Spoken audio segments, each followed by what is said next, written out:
Bismillah ar-Rahman ar-Rahim. Assalamu alaikum, dear friends.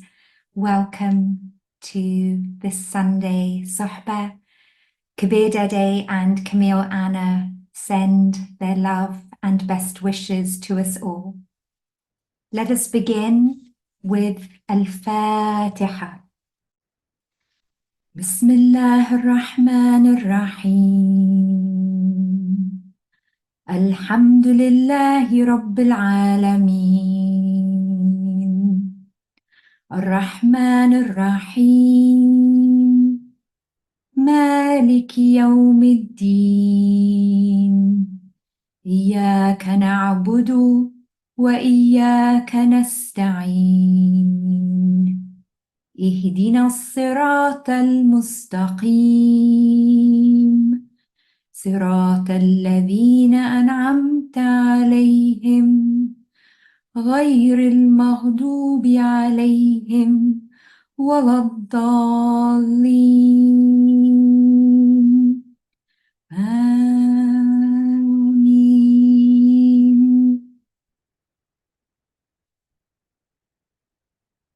So with the names of Allah, Ya Raqib, the one who watches over us, Ya Nur, O light, Ya Wasa, O encompassing one, Ya Wadud. We renew our intention of why we gather here together, knowing that God is with us, God is watching us, and God sees us, for He is Al-Raqib, Al-Sami' Al-Basir. And aware of each other in this virtual space, aware of our teachers and guides, the angels, and as we bring our awareness from the outside in, perhaps you can become aware of your feet, firmly rooted and grounded on this earth, of the physical space that you occupy, of the contact you have with your seat,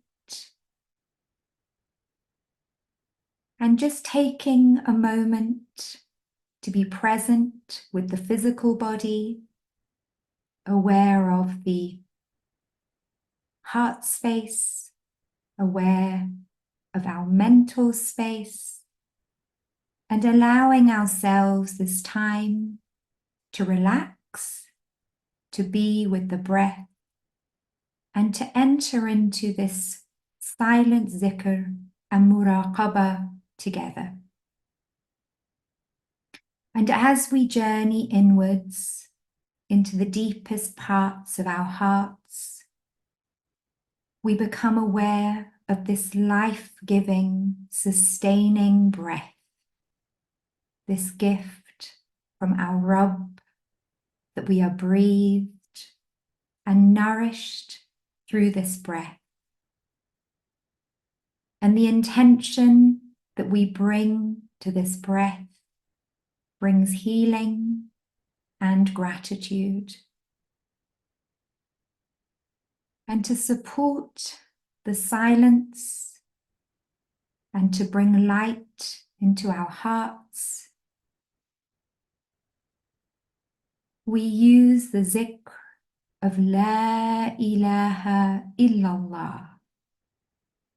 We empty and breathe out with La ilaha, and with the inhalation we bring in the light and the grace of illallah.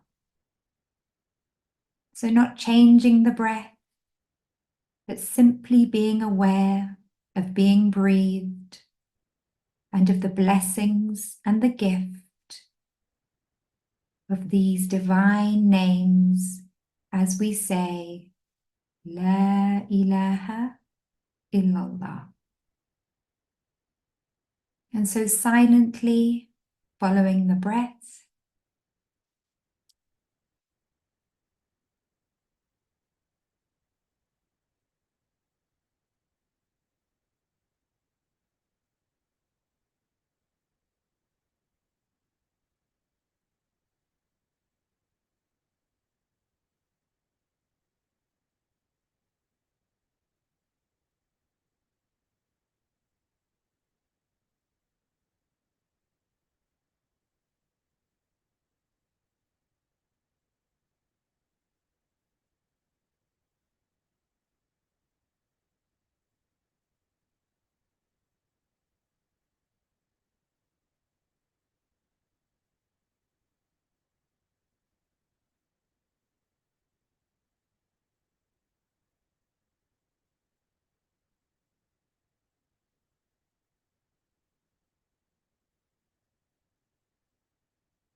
La ilaha illallah.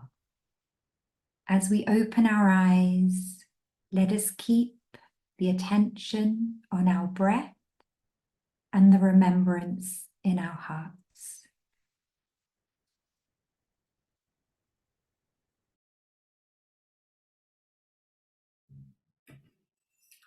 Thank you, Donia John. I wish we could remain in that silence, but this month's theme demands otherwise. The theme is the beauty of human beings is the beauty of their words. It's a daunting theme to speak about. I suspect that most of us, including this one, are on this path because of the beauty of Mevlana's words. Certainly, before I knew anything about Sufism or Islam, it was Mevlana's beautiful poetry I fell in love with, and that's the reason I'm here. And of course, our beloved teachers have lived their lives devoted to beautiful words as authors, as translators, poets, and publishers. So we have this amazing lineage which we're part of. And of course, Camille Anne has just recently published the 11th volume of her translation of the Qur'an. So we have Allah's beautiful words translated into beautiful English words for us by our dear Camille Anne. But when I was thinking of this theme, the first thing I wanted to do was find something in Mevlana's poetry which was just ravishingly beautiful, but also gave a clue as to his inner state, which allowed this amazing beauty to flow. So I came across this quatrain in the Rumi Daybook, and it's given a title by Dede and Ane called "What is Really Going On Here?" And it goes like this. I am a mountain echoing the voice of the friend. I am a picture painted by the beloved. I am just a lock, but you hear his key turning. Do you think any of these words are mine? So I love this because we get a real glimpse into Mevlana's inner state, that state of selflessness, where he's become a pure, clear channel for divine grace and for the beauty of divine inspiration to flow through him. And he's become what I would call, borrowing from Dede, a being of paradise. In Dede's latest book, his beautiful The Mysterian, Dede gives us this picture. Whomever you see who has a beautiful temperament and a beautiful face, if their words are straightforward, if they are open-hearted and pray for good things for everyone, a joy of heart comes from the speech of such a person. Such a person makes you forget the anxieties and tightness of this universe. Your inside opens in such a way that even if they swear at you, you laugh. Maybe when they speak of unity, you weep, but you feel 100,000 joys and laughter within yourself. Such a person is a being of paradise. Dede could be speaking about Mevlana there, or one of the beautiful teachers in our tradition, perhaps Suleiman Dede. And the line that particularly leaps out to me is, your inside opens in such a way that even if they swear at you, you laugh. Because that makes me think of Shemsi Tabriz, who we know was a very fierce character and who could be very hard on his followers. He would give them a rough time. He would tell it like it is. And that seems to me to be part of beautiful speech, that willingness to tell the truth and be challenging. It's not about flowery language. It's not about always appeasing people. And I have here an extract from Rumi's Son, which is Camille Anne's translations of the Makalat of Shams. And Shams says a little bit, gives some clues about where his words are coming from and the nature of divinely inspired words. This is called subtle conversations. Shamsi Tabriz says, "Don't be hurt if I speak honestly with my friends. I gave my word not to be hypocritical. Because you couldn't wait for the word I wanted to say, it was lost. No other words come to mind. If you have something to say, wait until I have finished speaking. These dervish conversations are subtle. If something is lost now, the words that will come later will be different." So for me here, there's a description of what these divinely inspired conversations are like. They're ever new, they're ever fresh, they're spontaneous, and they're not scripted. They're coming from a deep place, like a fountain flowing forth. And I got to thinking about what qualities can we cultivate to help us to become more eloquent? What does Mevlana tell us will help us to speak with more beauty and more truth? And some of the first qualities which arrived with this one to consider were presence, of course. To be consciously here, and then added to that presence, remembrance, to be in zikr, and to build a relationship with the divine names, the most beautiful words there are, which then somehow infuse all our words. And I came across a passage from the Masnavi in which Mevlana is talking about two of the prophets, Adam and Noah, and where their beautiful speech came from. So he says of Adam, "When Adam became the theatre of divine inspiration and love, his rational soul revealed to him the knowledge of the names. His tongue, reading from the page of his heart, recited the name of everything that is. Through his inward vision, his tongue divulged the qualities of each. For each it bestowed an appropriate name." So for me, this gives a beautiful kind of picture of a kind of womb-like space, a heart space, in which the prototype of humanity, Adam, is in this very intimate relationship with the divine names. And as he comes into that relationship, mysteriously, a language is brought forth. And this surely should be the starting point for our language, to try and experience a similar womb-like state that Adam was experiencing in the company of the divine names. And Mevlana goes on to describe Noah.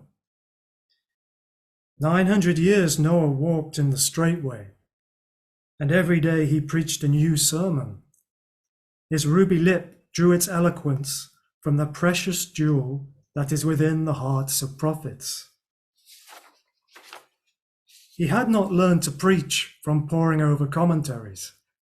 No, he learned from the fountain of revelations and the Spirit, from the wine that is so potent that when it is quaffed, the water of speech gushes from the mouth of the dumb. So again, as with Shams, we have this idea of the spontaneous fountain-like flowing of words, of beautiful speech, which isn't learned from book learning. which isn't long-winded, which doesn't require lots of study necessarily. Then I was thinking of other qualities which might help us develop this eloquence. And Shems has already kind of touched on it. One of them is that, and that's honesty. Not just honesty, sincerity and authenticity. To speak from where we really are, without any self-pretense, without trying to project a self-image out there. Mevlana says, the vision of God looks into the heart to see whether there is some modesty there, no matter what your words sound like, because the heart is what matters. And when you have no sincerity, at least don't presume to speak, for words are mostly self-assertion, we and I.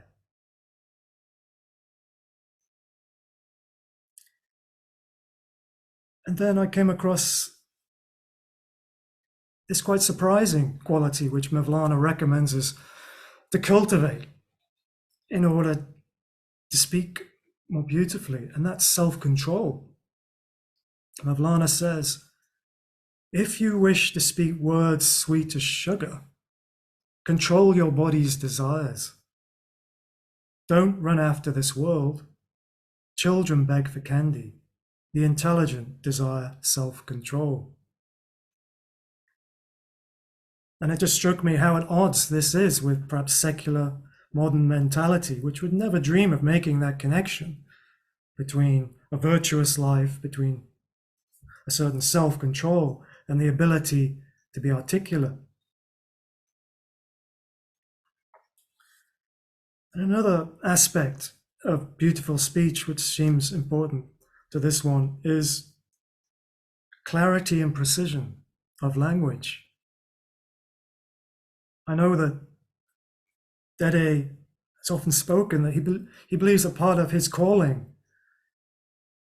on the Sufi path was to clarify the terminology, not just the Arabic, but especially in the English language, to provide a precise vocabulary for us to speak about these spiritual realities. It's not about having a large vocabulary or being verbose, it's just about being precise with our language. And of course, the Book of Language, which Kabir Dede wrote, is the prime example of that project. And in that book, Kabir Dede writes, the critical importance of terminology is that words become premises, and conclusions always follow from premises, at least in logical thought. In classical logic, problems start when one either has a false premise or false words to express them. So if we want to communicate clearly, we have to have this precise vocabulary. And part of beauty is clarity. And he quotes Wittgenstein, the limit of my word is the limit of my world.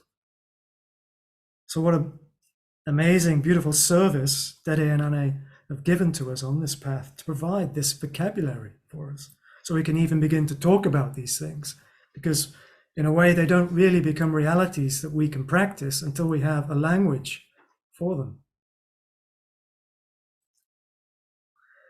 And then another quality which occurred to me for eloquence is appropriateness, because we might have something very beautiful to say or something very true, but it might not be appropriate to share in that moment. And so I took the Book of Language and I looked inside for a definition of appropriateness, and there is one. Dede gives this definition: the quality of behavior that is the result of love and humbleness. So it occurs to this one that if we're trying to decide if something is appropriate to say, we might ask ourselves, is it coming from a place of love and humility? And that would be a good guide for us. And finally, another perhaps so crucial quality is brevity. and building a relationship with silence, which we just did at the start, of course, with that beautiful meditation which Donia led us in. And during our Mevlevi meetings, when we're discussing a theme, we always have the guidance. The best words are few and from the heart, right? And Mevlana says, when a word is spoken, the kernel is spent.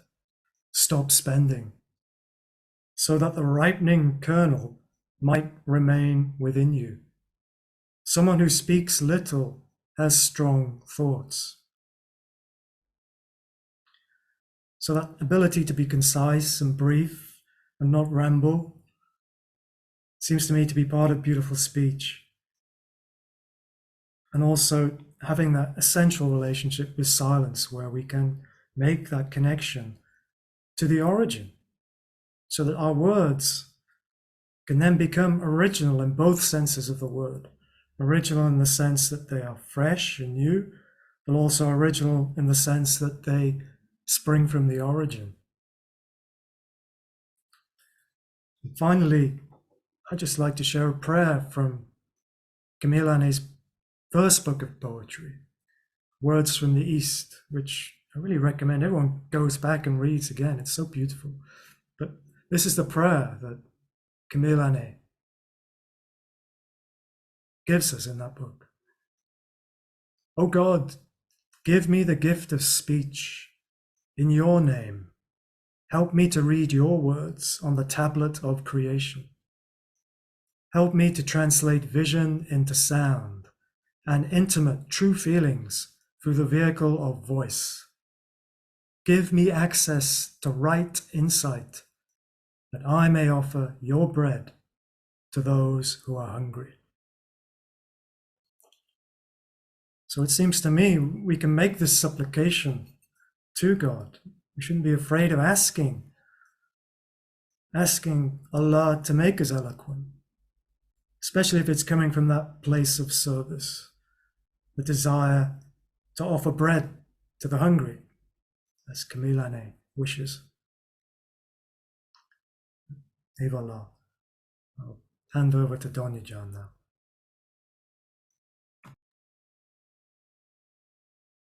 Thank you, Daniel Jan, for so beautifully sharing with us the qualities of the human being that makes them so beautiful.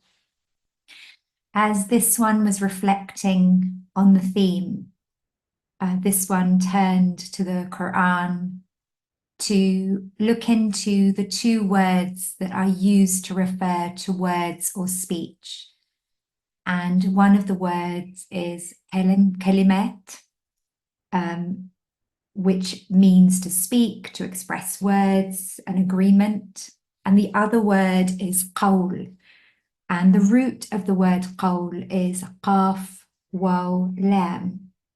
And it actually holds the meaning of transmission, to inspire, or to indicate a state or condition. And there's a very beautiful similitude in the Qur'an, which is in chapter 14, which is the surah of Prophet Abraham, and it's verses 24 to 27. So this one will share the Arabic recitation first of all, and then read the translation of the English. And then together we can reflect on the meanings that come through that. أعوذ بالله من الشيطان الرجيم. بسم الله الرحمن الرحيم. ألم تر كيف ضرب الله مثلا كلمات طيبة كشجرة طيبة أصلها ثابت وفرعها في السماء تؤتي أكلها كل حين بإذن ربها ويضرب الله الأمثال للناس لعلهم يتذكرون ومثل كلمات خبيثة كشجرة خبيثة اجتثت من فوق الأرض ما لها من قرار يثبت الله الذين آمنوا بالقول الثابت في الحياة الدنيا وفي الآخرة ويدل الله الظالمين ويفعل الله ما يشاء صدق الله العظيم. So the translation of these verses, so of the first verse. Do you not see how Allah strikes the similitude of a good word as a good tree, whose root is firm and steadfast, while it reaches to the heaven? It brings forth its fruit every time by the will of its sustainer. Thus does Allah strike parables for human beings that they may remember. Whereas the similitude of a corrupt word is as a malignant tree that is uprooted from the earth, and for it there is no support. Allah makes the faithful firm in this world and the next with unwavering speech. And Allah causes those who bring darkness to be misguided. And Allah does what He, she wills. Sadaqallahu al-Azim. Mevlana has a very beautiful commentary in the Mesnavi on this surah, or these sections. And he says, one's inmost consciousness is like the root of a tree. And just as the hard wood sprouts leaves on the tree, in souls and minds, the leaves grow according to the root. From the trees of faithfulness, wings soar to heaven. Its root is fast in the earth and its branch is in the sky. So when the companions of the Prophet, peace and blessings be upon him, came to him and said, "Speak to us of that tree, Prophet. What does it mean? And is there a tree that it refers to?" And he explained that that tree is those who are faithful. And the word is the word of unity, the word of La ilaha illallah. But as Daniel shared, that seed and that word of unity brings forth fruits of beauty. And the date palm is a very interesting tree because it actually has a male and a female. And it is said that it is the noblest of all trees and that it also has a heart. And if we think of this beautiful palm tree and how we can be this beautiful palm tree where we too ascend to heaven and we too can have strong roots in gnosis, in trust, in humility, and the many other fruits of love. But the tree is also a home for animals and birds. It's a form of shelter. And the date palm bears fruits, which those fruits are present all year round. So although there is a harvest time for the dates, the actual dates themselves can last for many, many years.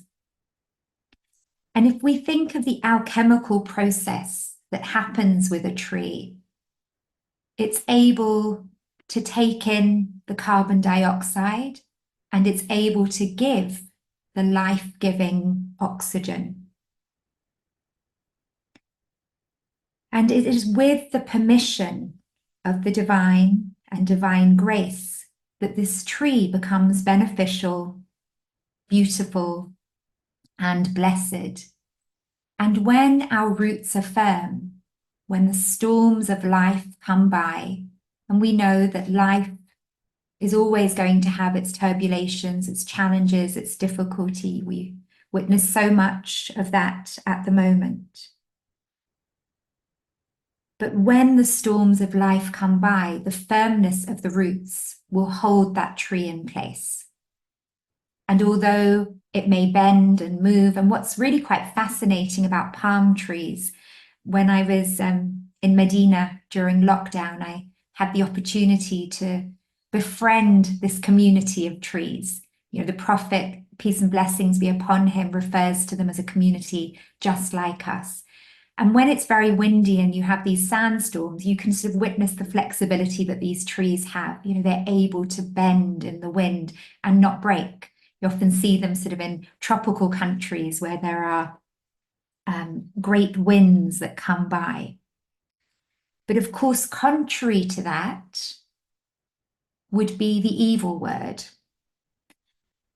And in reflecting on this sohbah, this one was very aware of the words that we don't realize perhaps are evil words that could corrupt our hearts and our trees, whether it's gossiping, backbiting, denying truth, and really thinking about that, how that then impacts our hearts.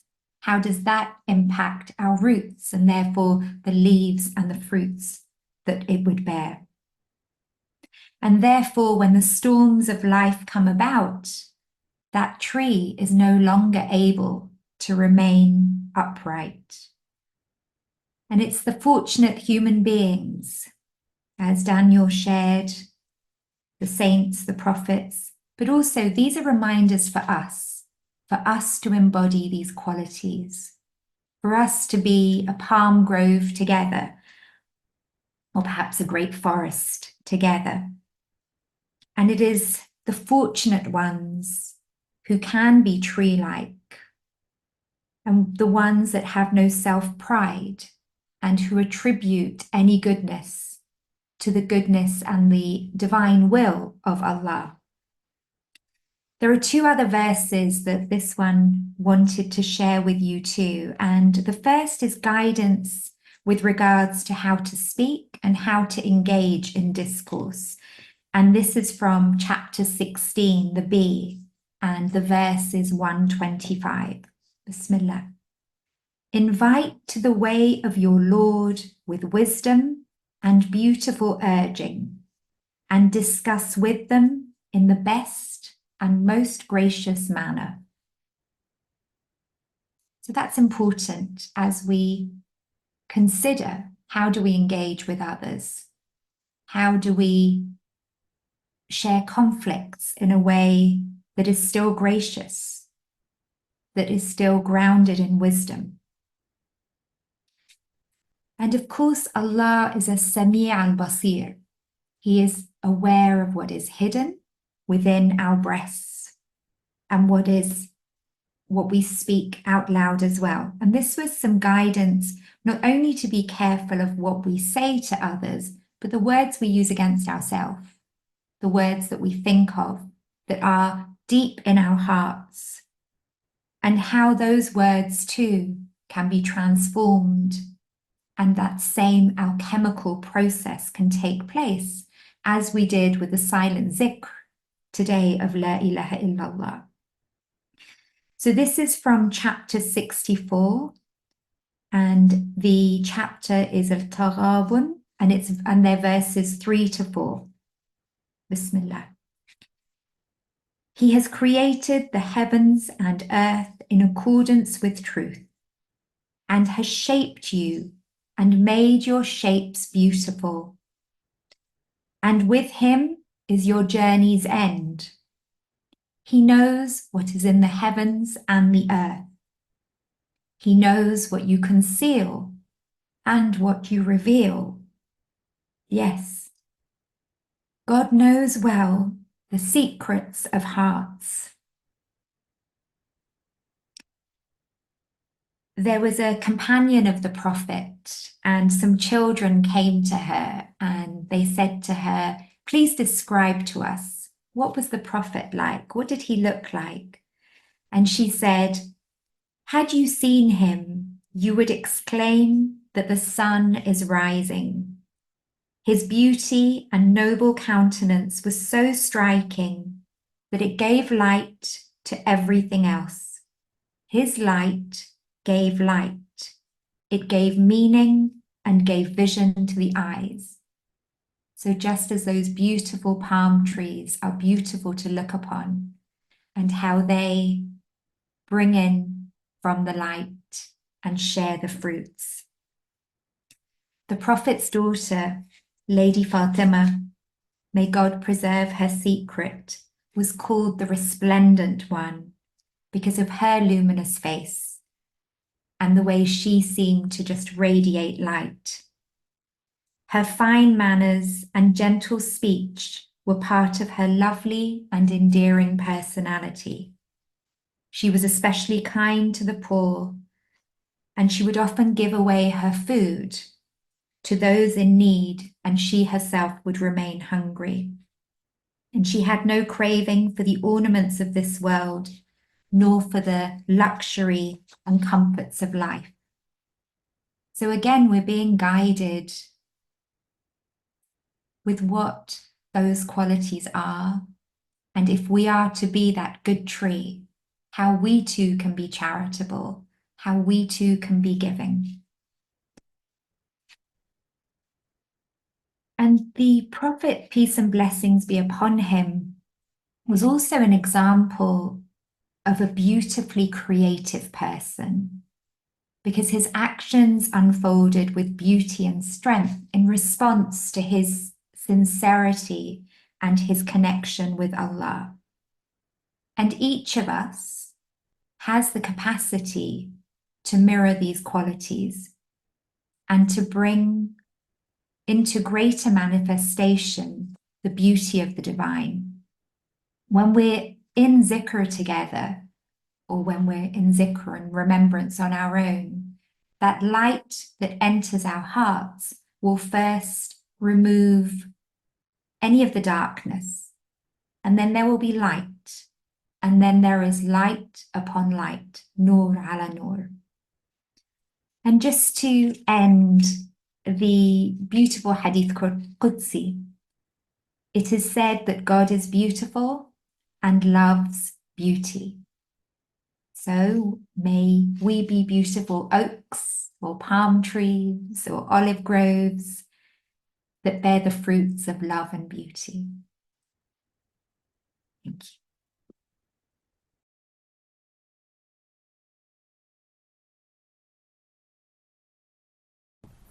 Thank you, Donia John. So now we'll do our loud zikr and return once again to be refreshed by the divine names. And we just begin by bringing our finest attention back to the breath.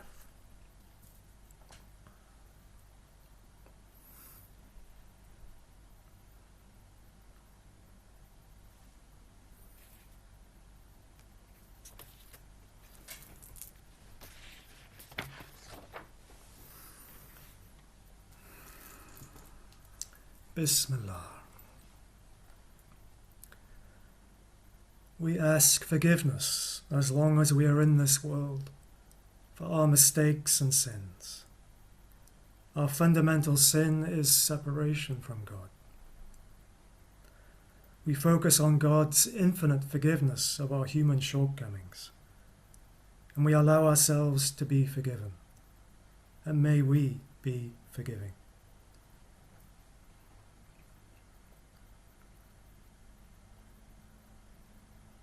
Astaghfirullah,